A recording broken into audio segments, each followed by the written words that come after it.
Assalamualaikum warahmatullahi wabarakatuh. Innal hamdalillah nahmaduhu wa nasta'inuhu wa nastaghfiruh wa na'udzu billahi min shururi anfusina wa min sayyiati a'malina. Man yahdihillahu fala mudilla lahu wa man yudlil fala hadiya lahu. Wa asyhadu an la ilaha illallah wahdahu la syarika lahu. Wa asyhadu anna Muhammadan abduhu wa rasuluhu la nabiyya ba'dah. Allahumma salli wa sallim alaihi wa ala alihi wa sahbihi wa man tabi'ahum bi ihsanin ila yaumiddin wa ba'd. Ikhwani fid din wa akhwati fillah rahimani wa rahimakumullahu jami'an.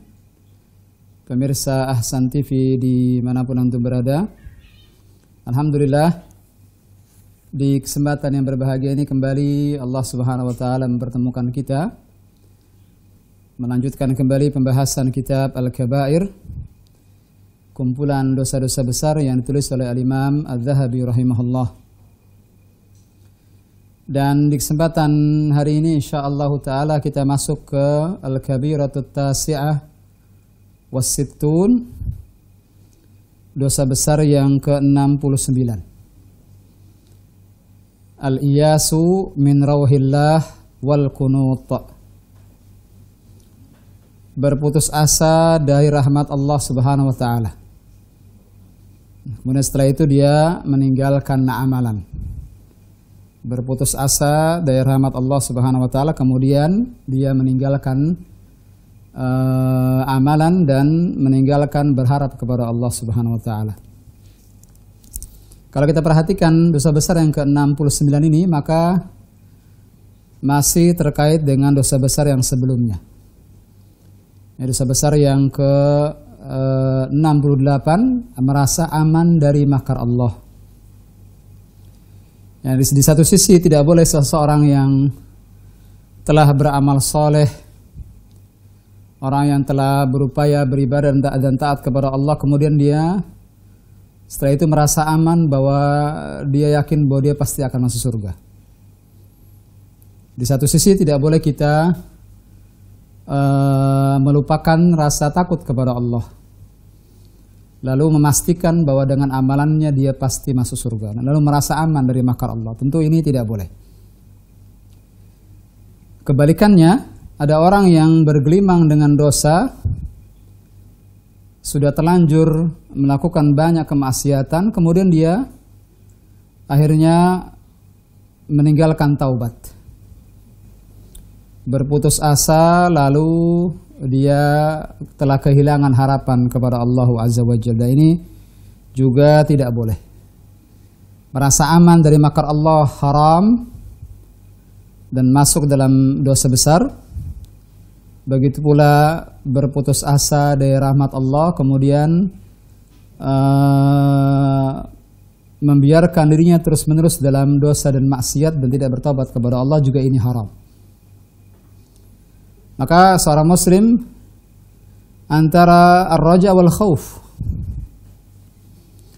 Ar-raja wal khauf, rasa harap Allah Subhanahu wa taala menerima amalan-amalannya dan memasukkannya ke dalam surga. Di sisi lain ada rasa takut Allah Subhanahu wa taala tidak menerima amalannya dan dia takut Allah Subhanahu wa taala memasukkannya ke dalam neraka. Dalam setiap amalan setiap muslim harus ada ar-raja wal khauf. Atau bahasa kita harap-harap cemas. Harap-harap cemas. Dan keduanya bisa berkumpul dalam hati seorang hamba. Sebagai contoh hal yang sederhana, misalnya seseorang melamar seorang wanita idamannya, misalnya seorang perjaka melamar seorang wanita idamannya, wanita soleha yang dia harapkan menjadi istrinya. Dia lamar, kemudian wanita tersebut mengatakan tunggu 1 pekan lagi. Jawabannya akan saya jawab 1 pekan lagi. Tentu laki-laki ini antara ar-raja wal khauf. Dia harap-harap cemas. Dia berharap agar lamarannya diterima, tapi di sisi lain dia takut lamarannya tidak diterima. Dan inilah seorang muslim ketika beribadah kepada Allah Azza wa Jalla. Di satu sisi dia berharap amalannya diterima oleh Allah dan dimasukkan ke dalam amalan soleh. Tapi di sisi lain dia khawatir adanya kekurangan-kekurangan, adanya kelalaian-kelalaian yang dia lakukan sehingga azab dan murka Allah SWT menimpanya. Maka di satu sisi tidak boleh kita merasa aman dari makar Allah, di sisi lain tidak boleh kita putus asa dari rahmat Allah Subhanahu wa taala. Dan di sini penulis menyebutkan beberapa ayat yang terkait dengan dosa besar yang ke-69 ini.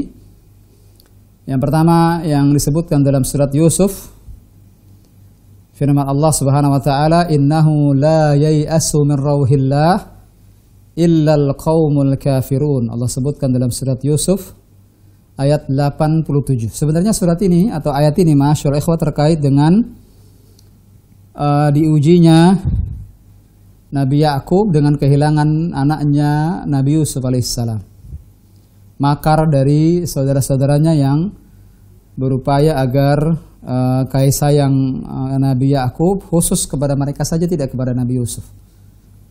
Maka dihilangkan Nabi Yusuf alaihissalam dan dikatakan dia telah mati karena dimakan serigala.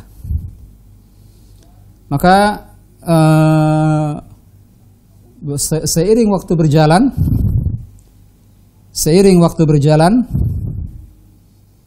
Nabi Yusuf alaihissalam menjadi raja dan Nabi Yakub alaihissalam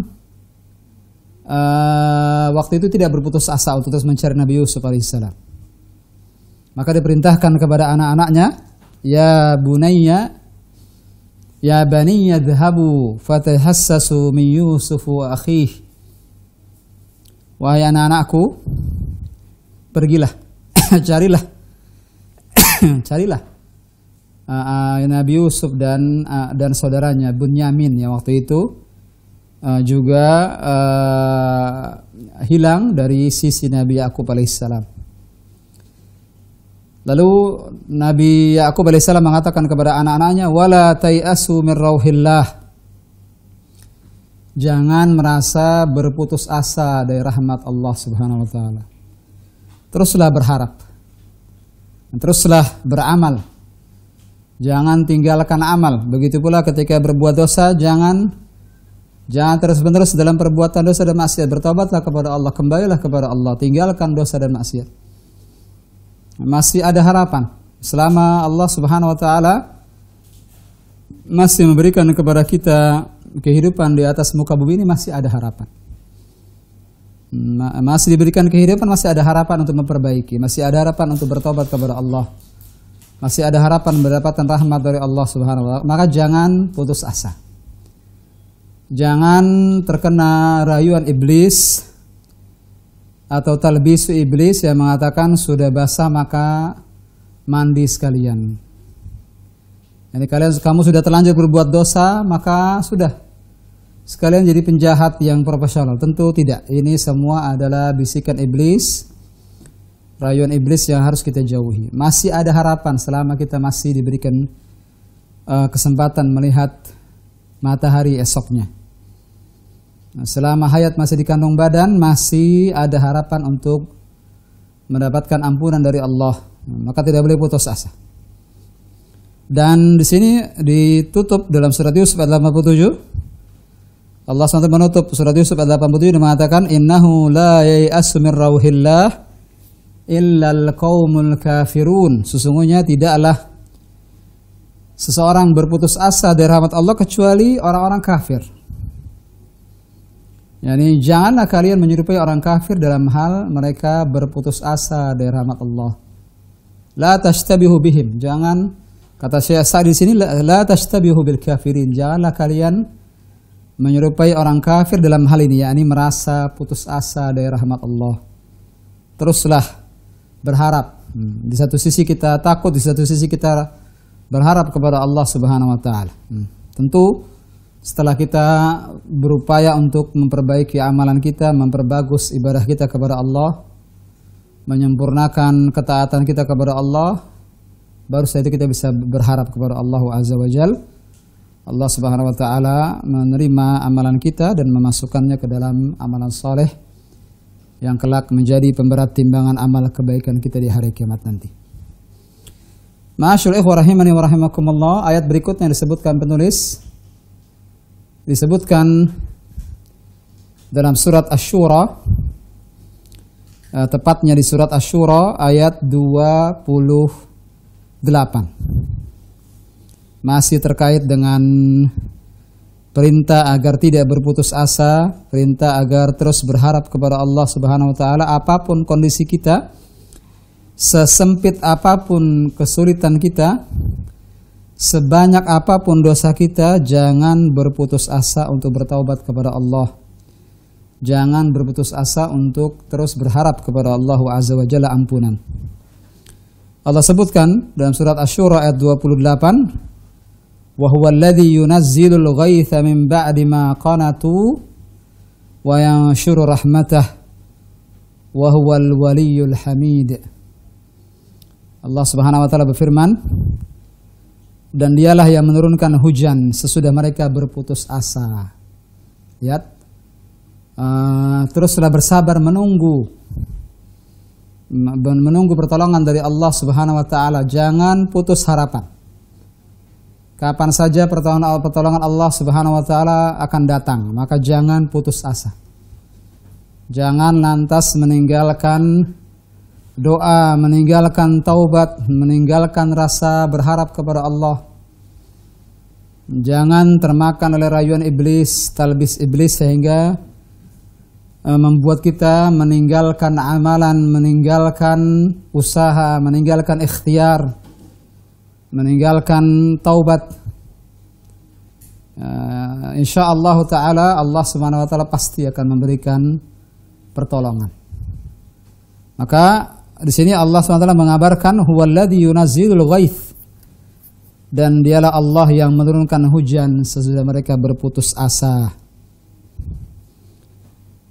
Min ba'di ma qanatu wa yanshuru rahmatah, dan Allah lah yang menyebarkan rahmatnya. Wa huwal waliyul hamid, dan dialah Allah yang maha melindungi lagi maha terpuji. Ma'asyil ikhwah rahimani wa rahimakumullah, ayat berikutnya yang disebutkan penulis di dosa besar yang ke-69 ini, firman Allah Subhanahu wa taala dalam surat Az-Zumar ayat 53. Para ulama mengatakan bahwa ini arja ayatin fil Quran. Kata para ulama, surat Az-Zumar ayat 53 ini adalah surat yang paling membuat kita menjadi berharap kepada Allah Azza wa Jalla. Arja ayat, ayat yang mendorong kita untuk terus berharap Allah SWT mengampuni kita.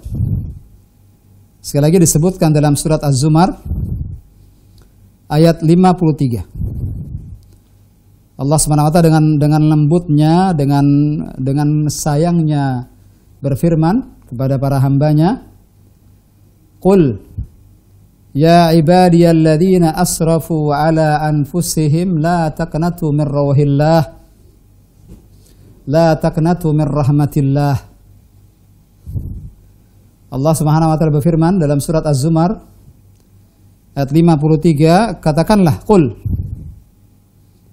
wahai hamba-hambaku yang telah melampaui batasan-batasan yang telah Allah Subhanahu wa taala telah tetapkan. Katakanlah kepada hamba-hambaku, wahai hamba-hambaku, ya ibadi, wahai hamba-hambaku, ya ibadiyalladzina asrafu, wahai hamba-hambaku, hamba-hamba Allah yang melampaui batas terhadap diri mereka sendiri. Alladzina asrafu ala anfusihim, yakni melakukan dosa, melakukan maksiat sebesar apapun dosa itu. La taqnatu min rahmatillah, janganlah kalian berputus asa dari rahmat Allah. Dan masih ada kesempatan untuk bertaubat selama hayat masih di kandung badan. Selama kita masih diberikan kesehatan, diberikan kesempatan untuk hidup, maka masih ada kesempatan untuk memperbaiki semua. Jangan berputus asa dari rahmat Allah. Nah, rahmat Allah sangat maha luas. Bahkan disebutkan dalam sebuah hadis qudsi, wa rahmati sabaqat ghadabi. Rahmatku yang maha luas ini, kata Allah Azza wa Jal dalam hadis qudsi, mendahului murkaku. Yani murka belakangan, rahmat Allah di depan. Maka jangan berputus asa dari rahmat Allah Subhanahu wa taala. Innallaha yaghfiru dzunuba jami'a. Karena sesungguhnya Allah Subhanahu wa taala Maha mengampuni dosa-dosa semuanya, apapun dosa itu. Apapun dosa itu. Maka jangan lantas menutup pintu taubat. Jangan kita sendiri yang menutup pintu ikhtiar. Jangan kita seakan-akan semua sudah terlambat. Tidak ada kata terlambat selama kita masih diberikan kesempatan hidup oleh Allah. Tidak ada kata terlambat. Terlambat itu kalau kita bertobat setelah kematian. Itu terlambat. Setelah kematian datang baru mau bertobat, tentu ini sudah terlambat. Tidak ada lagi kesempatan. Selama kita masih diberikan kesempatan oleh Allah untuk hidup, maka jangan sia-siakan kesempatan itu untuk memperbaiki kesalahan-kesalahan kita, menutupi dosa-dosa dan aib kita dengan bertobat kepada Allah Azza wa Jalla. Karena Allah SWT Maha mengampuni dosa-dosa semuanya. Maka di sini juga sebagai sebuah dorongan bagi kita ketika melihat saudara kita berbuat maksiat, kita jangan lantas berputus asa sehingga tidak mau mendakwahinya, tidak mau memberikan nasihat kepadanya. Ini juga tidak benar. Di satu sisi bagi pelaku yang berbuat dosa tidak boleh putus asa, begitu pula orang-orang yang melihat dirinya dalam keadaan berbuat dosa dan maksiat, jangan berputus asa lalu mengatakan, demi Allah si fulan tidak akan diampuni. Jangan katakan demikian. Jangan sekali-kali katakan demikian. Innahu huwal ghafurur rahim. Karena Allah SWT dialah yang maha pengampun, lagi maha penyayang. Maka bertobatlah kepada Allah SWT. Perbaiki semua amal-amalan kita. Tinggalkan maksiat. Bertobatlah dengan taubatan nasuha. Dan taubatan nasuha ada 3 hal yang mesti dipenuhi dalam taubatan nasuha. Yang pertama, menyesal. Menyesali dosa-dosa yang telah kita lakukan. Yang kedua, setelah menyesal kita tinggalkan dosa itu saat itu juga. Tidak menunggu besok, lusa, atau nanti siang, nanti sore. Tidak. Sekarang juga kita tinggalkan. Kemudian yang ketiga,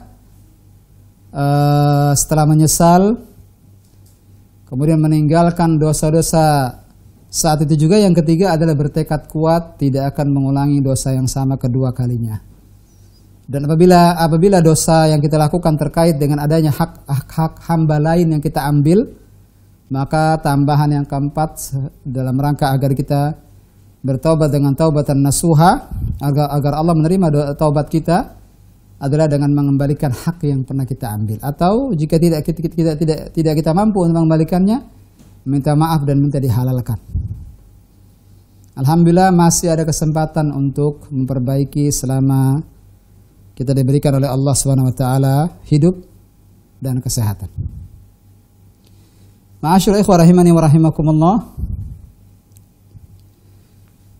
Disebutkan dalam sebuah hadis yang dengannya penulis menutup dosa besar yang ke-69 ini. Disebutkan dalam Sahih Muslim dalam kitab Sifatul Jannah, bab tentang perintah untuk berhusnuzon kepada Allah ketika maut tiba. Dari hadis Jabir bin Abdullah radhiyallahu an. Kata Nabi SAW, la yamutanna ahadukum illa wa huwa yuhsinu dhanna billahi ta'ala. Janganlah sekali-kali salah seorang di antara kalian meninggal kecuali dalam kondisi dia berhusnuzan kepada Allah Subhanahu wa taala. yakni dia berupaya agar meninggal dalam kondisi telah beramal soleh, telah berupaya melaksanakan ketaatan kepada Allah dan berupaya untuk mengerjakannya sesempurna mungkin, seikhlas mungkin dan sesuai dengan aturan syariat, sesuai dengan petunjuk Nabi kita Nabi Muhammad SAW, maka setelah itu berhusnuzonlah kepada Allah. Dan setelah beramal soleh tentu saja. Tidak mungkin ada orang berbuat maksiat, berbuat dosa, kemudian dia berhusnuzon kepada Allah, Allah akan ampuni. Tidak. Yang berhusnuzon itu adalah orang yang beramal soleh selama hidupnya, taat kepada Allah selama hidupnya, berupaya untuk menyempurnakan amalan-amalan. Dia berusaha untuk seikhlas mungkin dalam beribadah. Dia berupaya agar sesuai dengan petunjuk syariat, sesuai dengan petunjuk Nabi kita Nabi Muhammad SAW. Baru kemudian setelah itu dia berhak untuk berhusnuzon kepada Allah ketika maut menjemput. Adapun orang yang berbuat maksiat, tidak akan ada dalam hati kecuali rasa takut. Rasa takut. Dan bayangan azab Allah tabaraka wa taala di hadapannya karena dia berbuat maksiat. Dia berbuat dosa dan tidak bertaubat darinya. Bagaimana dia akan berhusnuzon? Maka yang berhusnuzon kepada Allah tentu saja setelah dia beramal soleh, dia berupaya taat kepada Allah, melaksanakan semua perintah-perintahnya dan menjauhi semua larangannya. Dia berupaya agar yang dia lakukan sebaik mungkin, sesempurna mungkin, sesuai dengan kesanggupannya. Baru setelah itu dia berhusnuzon kepada Allah Azza wa Jalla ketika maut menjemputnya. Ma'asyil ikhwah rahimani wa rahimakumullahu jami'an. Setelah menyebutkan dosa besar yang ke-69, setelah itu penulis melanjutkan dengan dosa besar yang ke-70. Al-kabiratus sab'un, dosa besar yang ke-70, kufranu ni'matil muhsin. Kufranu ni'matil muhsin. Kufran yakni mengingkari kebaikan orang yang berbuat baik kepada kita. Yani kufur nikmat. Tidak berterima kasih baik kepada Allah Azza wa Jal maupun kepada hamba-hambanya yang dengannya Allah jadikan wasilah Allah SWT memberikan kebaikan kepadanya. Dan di antara makhluk yang paling besar jasanya kepada kita adalah kedua orang tua kita. Maka jangan lupa kita bersyukur kepada Allah dan juga berterima kasih kepada kedua orang tua kita. Dan inilah yang Allah SWT perintahkan, Allah sebutkan dalam surat Luqman ketika menjelaskan tentang kisah Luqman al-Hakim ketika memberikan nasihat kepada anaknya. Luqman, di antara nasihat Luqman kepada anaknya adalah agar berbakti kepada orang tuanya. Allah SWT berfirman, wa wassaynal insana biwalidayhi hamalathu ummuhu wahnan ala wahnin wa fisaluhu fi amain anishkur li wa liwalidayka ilayyal masir. Dan kami wasiatkan kepada manusia, wa wassaynal insan biwalidayhi ihsana, agar berbuat baik kepada kedua orang tuanya. Ibunya telah mengandungnya. Setelah menyebutkan agar berbuat baik kepada kedua orang tua, Allah menyebut salah satu orang tua, itu menyebut ibu. Hamalathu ummuhu wahanan ala wahnin wa fisaluhu fi amain. Ibunya telah mengandungnya. Semakin bertambah usia kandungannya, semakin membuat lemah seorang ibu. Semakin berat kandungannya, semakin menyusahkan, semakin melemahkan ibu kita. Wa fisaluhu fi amain. Setelah dia melahirkannya, apakah selesai setelah itu tugas ibu? Tidak. Setelah mengandung anaknya dan menjaga kandungannya dengan sebaik-baiknya, rela untuk bersusah payah membawa anaknya di kandungannya. Setelah itu melahirkan juga satu hal yang berat bagi wanita, bahkan bisa menyebabkan kematian bagi seorang ibu ketika melahirkan. Nah, jangan sekali-kali lupa dengan jasa ibu kita. Allah SWT menyebut dalam surat Luqman ini, dari kedua orang tua jasa ibu diingatkan. Dialah yang membawa kandungan, membawa kita dalam kandungannya, kemudian melahirkan, dan ini tidak dimiliki ayah. Yang ketiga, wa fisaluhu fi amain, disapih setelah disusui selama 2 tahun. Sempurnanya seorang ibu menyusui anaknya adalah 2 tahun. Lihat. Nah, setelah hamil kemudian melahirkan, kemudian anaknya tidak dilepas begitu saja. Disusui. Dan terus setelah itu pun akan terus dididik oleh ibunya secara khusus ibu. Dan ini tidak dimiliki seorang ayah. Maka Allah Subhanahu wa taala mengingatkan kepada kita, anishkurli, bersyukurlah kepadaku, kata Allah. Wali walidaika, dan kepada kedua orang tuamu. Lihat. Nah, tidak boleh kita kufur nikmat kepada Allah atau kufur nikmat kepada makhluk yang Allah jadikan dia sebagai wasilah nikmat Allah sampai ke kita. Maka selain kita bersyukur kepada Allah, jangan lupa bersyukur kepada makhluk. Dan diantaranya yang paling jelas dalam ayat ini, kedua orang tua kita yang paling punya banyak jasa. Dan dari kedua orang tua secara khusus ibu.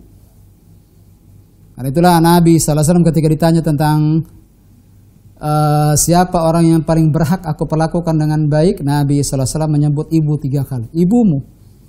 Siapa lagi ya Rasulullah? Ibumu. Siapa lagi ya Rasulullah? Ibumu.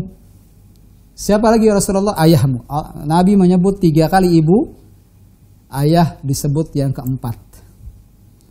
Ibumu, ibumu, ibumu. Seakan-akan kata sebagian ahli ilmu ketika menjelaskan hadis ini, seakan-akan di sini kita katakan bahwa ibu ini mendapatkan medali emas, medali perak, dan medali perunggu.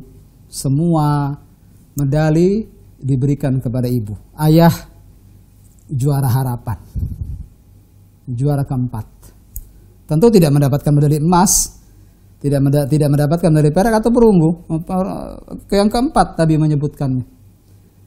Maka jangan lupa bersyukur kepada orang tua setelah kita bersyukur kepada Allah Azza wa Jalla. Bersyukur kepada orang tua sebagai bentuk syukur kita kepada Allah Azza wa Jalla. Karena itulah disebutkan dalam hadis setelahnya, penulis menyebutkan sebuah hadis yang dikeluarkan Imam Bukhari dalam Al-Adabul Mufrad dan juga dikeluarkan Abu Daud dalam sunannya, dan Al-Imam At-Tirmidzi dalam Jami'-nya, dan juga yang lainnya. Dan para ulama menyebut hadis ini sahih dengan syarat Imam Muslim. Dari sahabat Abu Hurairah radhiyallahu an, Nabi bersabda, la yashkurullah man la yashkurun nas. Tidak bersyukur kepada Allah orang yang tidak bersyukur kepada manusia. Yani dikatakan dia bersyukur kepada Allah kalau dia juga tidak lupa bersyukur kepada manusia. Dan manusia yang paling berhak kita berterima kasih kepadanya adalah orang tua setelah Allah Azza wa Jalla. Sebagaimana yang kita sebut dalam surat Luqman tadi di ayat ke-14-nya. Maka jangan lupa itu. Maka di sini ada kita memperbaiki hubungan kita dengan Allah. Dan ada perbaikan kita ketika berkaitan dengan bermuamalah kepada makhluk.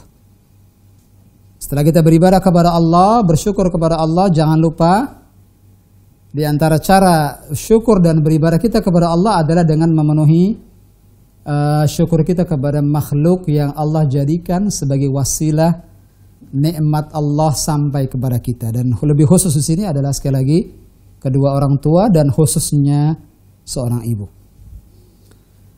Ma'asyarul ikhwah rahimani wa rahimakumullah, karena itulah disebutkan oleh sebagian para ulama salaf, kufranun ni'mah minal kabair. Mengkufur nikmat itu termasuk dosa besar. Nah, janganlah kita kufur terhadap nikmat. Bersyukurlah kepada Allah atas nikmat yang Allah berikan, baik langsung maupun melalui wasilah makhluk. Semuanya wajib kita syukuri. Wa syukuruha bil mujaza awid du'a. Dan bersyukur kepada makhluk di antaranya dengan jalan membalas kebaikannya dan berdoa kepada Allah SWT untuk yang memberikan kepada kita ini kebaikan. Maka balaslah kebaikan kedua orang tua kita. Walaupun tentu balasan anak tidak akan bisa setimpal dengan kebaikan orang tua. Iya, kita katakan demikian, tapi tetap kita diperintahkan untuk berbuat baik kepada orang tua, khususnya saat mereka dalam kondisi sudah semakin tua. Ya, saat tua, saat itulah orang tua sangat butuh kebaikan. Saat kita kecil, Allah Subhanahu wa taala menjadikan orang tua sebagai sebab kita dijaga oleh Allah. Maka gantian kita menjaga orang tua saat orang tua kita tidak bisa berbuat apa-apa. Khususnya saat mereka atau salah satu daripada keduanya tua dan kita bersamanya. Jangan lupa itu. Dan berdoalah kepada Allah agar Allah memberikan kebaikan kepada kedua orang tua kita.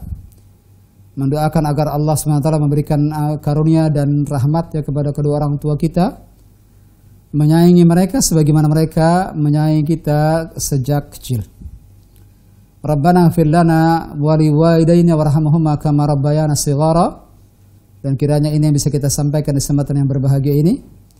Semoga apa yang kita bahas bermanfaat dan menjadi amalan saleh yang kelak menjadi pemberat timbangan amal kebaikan kita di hari kiamat nanti. Kita buka tanya jawab setelah yang berikut ini. Bismillah wassalatu wassalamu ala Rasulillah wa ala alihi wa sahbihi wa mawalah wa ba'd. Alhamdulillah kita sudah menjelaskan atau menyelesaikan penjelasan tentang dosa besar yang ke 69 dan 70. Dan hari ini sepertinya tidak ada pertanyaan yang masuk kepada kami.